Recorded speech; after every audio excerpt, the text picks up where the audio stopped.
In this video, I'm going to show you how to replace your front brakes on your Mini Cooper. It's located behind your front wheel. Before beginning this job and replacing your pads, you are going to need a new brake wear sensor and also maybe a scan tool if your brake light's on and you need to reset it. Using a 17mm socket, we're going to remove our wheel.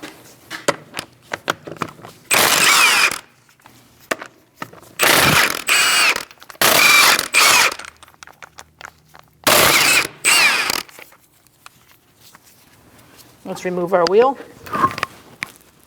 We're going to remove our cap off our bleeder and make sure our bleeder screw opens, so when we push in the piston on the caliper, we can crack that open. I remove my brake pad wear sensor as well, and now I'm going to use a 10mm socket and just crack this open. I am going to close it down lightly so that I can open it when it's time to open it. We're going to remove this wear sensor. You can use a flathead screwdriver. Then you're just going to pry it out. If yours is already worn down and broken, you can just cut it off, or don't worry about breaking it off if you're replacing it. Now we're going to remove our spring clip. I'm going to use some needle nose pliers with a right angle bend. You can use wire cutters, pry bars.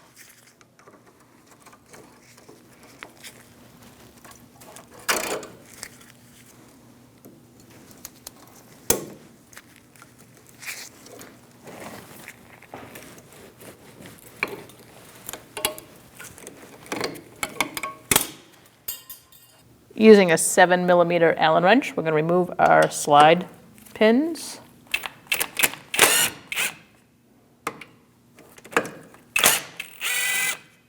There should be covers on these. I don't know why ours are missing, but take your covers off first. Just using a flathead screwdriver, they just pop off.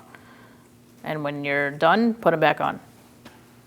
Make sure you have a caliper hanger ready to go, and you can hang it on your spring. I'm just going to push back the piston slightly, and then we're going to remove our caliper. You can use a pry bar if it's stuck.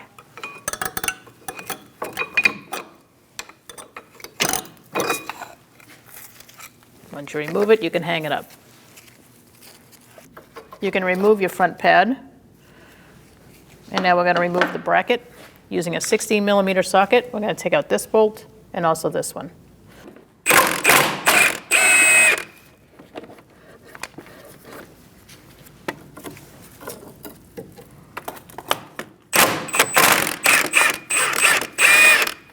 Make sure you have a good hand on your bracket.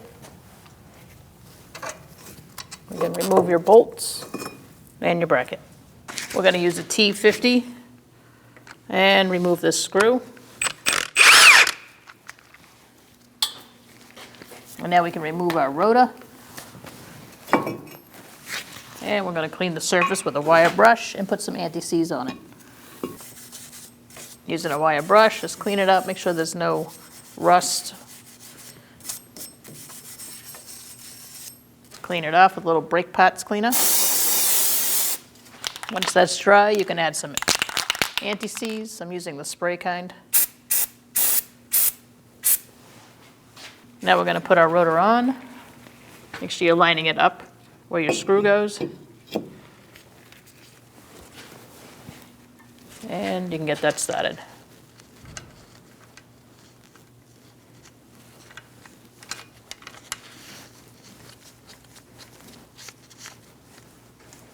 We're going to clean off this bracket. It's good to use something like a little flathead screwdriver. Get between the creases here and get all the chunks out. You want to make sure that pad can slide nicely with no interference. So do this all around on all four. Then you can get a wire brush. Snug it up. Now we're going to remove our other pad. You're going to pull it out.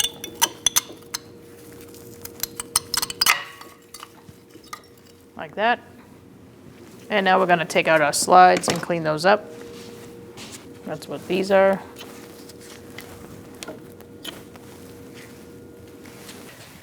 Now we're going to undo our bleeder a little bit. We already had it loosened, so you can loosen it the rest of the way. And now we're going to compress our piston.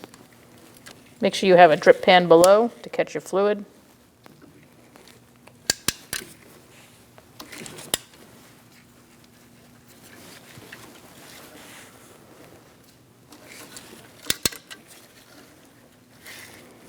Once you've compressed it, you can tighten down your bleeder screw. So let's tighten that down. And just snug it up for now. We'll retighten it one more time when we get everything back together. I'm just going to spray it down a little bit. Some brake pads cleaner. And now we can release our piston compressor. Now we're going to put our caliper on, line up the bolt holes, and get your bolts started.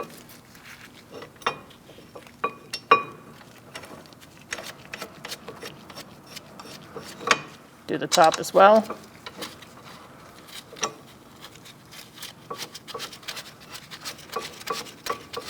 Now we're going to snug these up.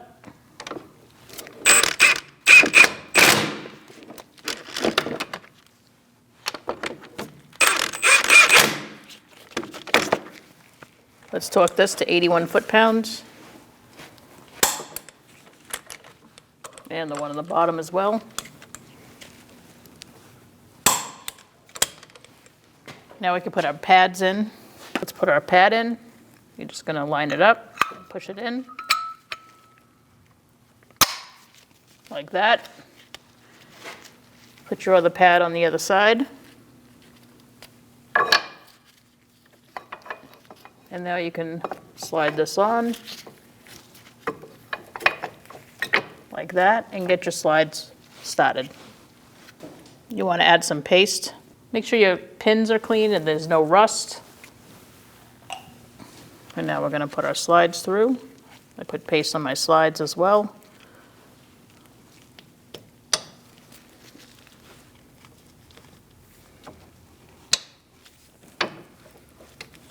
Once you get those started, you can move on to tightening them down, and then we're going to torque them to 20 foot-pounds.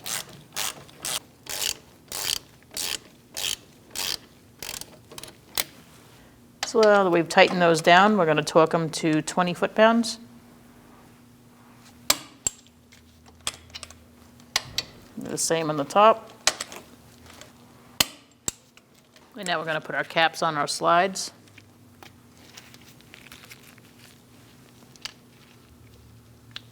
Now we're going to put our spring on,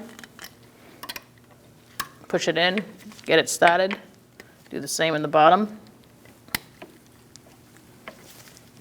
These can be a little temperamental sometimes.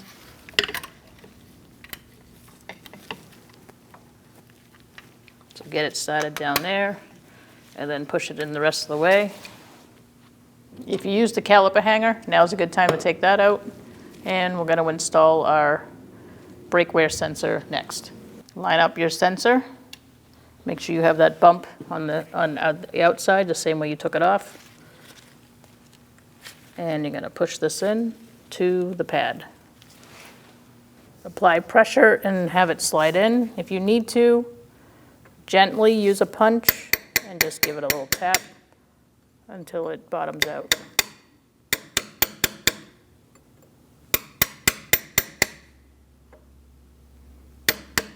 Make sure it bottoms out. Put our wheel on. Make sure you line it up. Once you're lined up, you can get one of your lug nut studs started. You are going to have to keep a hand on it.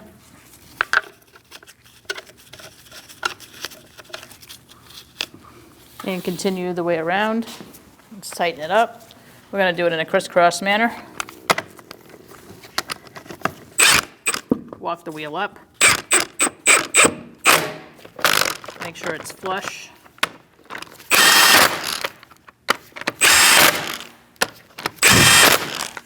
We're going to torque our wheels to 95 foot-pounds. I'm using a 17 millimeter socket. We're going to do this in a crisscross pattern.